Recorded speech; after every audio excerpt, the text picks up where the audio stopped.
This is Smokey, my pet rabbit. Rabbits are the third most popular pet in the world after dogs and cats. But if you want a bunny buddy, there's some things you should know.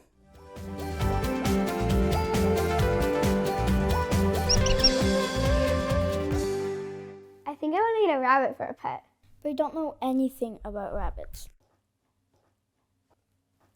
Well, I bet Joan could help. Joan, could you teach me more about rabbits? You bet. Let's go to the expert. Dr. Marcy Logsdon is an exotic animals veterinarian and teaches at Washington State University.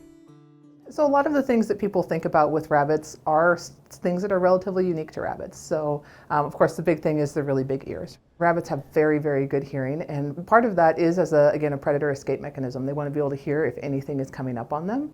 And so they can actually turn their ears to help locate where that sound is coming from. It's kind of like turning a satellite dish. They're just trying to funnel the sound more directly down to their inner ear so they can hear it better. And each ear can turn independently. The next special thing about a rabbit, its nose. Their nose is absolutely adorable, and a lot of people absolutely love their nose because they're so expressive with it. Rabbits have soft fur. It helps them stay warm. So pet rabbits need to get out of the heat in the summer. Rabbits don't sweat like we do. They cool off using blood flow in their ears. And unlike cats and dogs, rabbits have a short little tail. Rabbits have long, strong hind legs to help them run fast. And their teeth. That's the reason why rabbits are not considered to be rodents. They actually have a couple of extra teeth hiding behind those two front upper incisors, and those teeth are called peg teeth. And that's something that no rodents have. Rabbits' teeth continue to grow their whole lives, so they need to chew on things to keep their teeth worn down. Their eyes are set high and on the sides of their heads, so they can see in almost all directions, even behind and above. Their only blind spot is directly in front. And rabbits have an extra clear eyelid, so sometimes it looks like a rabbit is sleeping with its eyes open. So another interesting thing about bunnies is that they produce two different kinds of poop. So one is your typical little dry, round pellet that most people think of when they think of bunny poop. They are essentially the very, very end, the last bit of the digestion where there's not any sort of nutrients left to be had. The other kind of poop that bunnies make are called cecotrophs, and they look like small little bunches of grapes. They're produced in the cecum, and they have nutrients still left to be consumed. Rabbits are very clean and can be litter box trained. What else do you need to know? How do rabbits communicate? Rabbits do make a few sounds, but mostly rabbits communicate with body language. You know, if a bunny is curious and is coming up towards you, wiggling the ears, wiggling the nose, those are all signs that they're relatively comfortable and that they want to kind of engage, or that they think you're getting ready to give them a treat.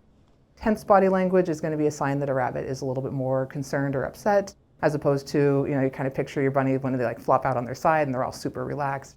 So a lot of body language, a little bit of body language too, kind of up in the face, but that can be harder to see. Like, are their cheeks really tight? Are their ears kind of pinched and held back? And those are some of the signs that they might not be super happy. And two, whether or not they're moving towards or away from you or another rabbit is another big sign. Happy bunnies also do something called a binky, as demonstrated by YouTube bunny star Sunbai. So a binky is when they jump up into the air and they kind of kick their feet out at the same time. That looks great. So what do I need before I adopt my bunny? You need a large enough space for them to live. Some people let rabbits free roam about their house or part of their house, but you do need to bunny-proof that space, because rabbits will chew on things like wood and wires. They need their own litter box, and rabbits need clean bedding and their own food and water bowls. One of the biggest challenges is making sure that they are getting an appropriate diet. And so to keep those teeth healthy, they really need to be eating a lot of high fiber stuff like hay. Hay is a really, really big component of their diet if they're being kept as a pet.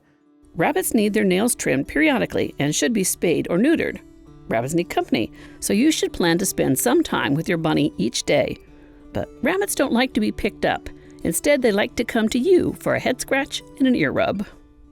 I like rabbits because they've got a lot going on that's not necessarily apparent. A lot of people think that bunnies are just these cute little fluffy passive things, and really that's not the case. They have tons and tons of personality. Every rabbit is an individual. They definitely have ways of telling you what they think about a certain situation, and so you have to work to gain the affection of a bunny.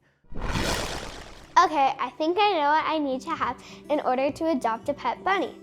Well, if you're going to hold the rabbit, you really need to support its feet and hold it carefully. Rabbits have fragile spines and could hurt themselves if they fall.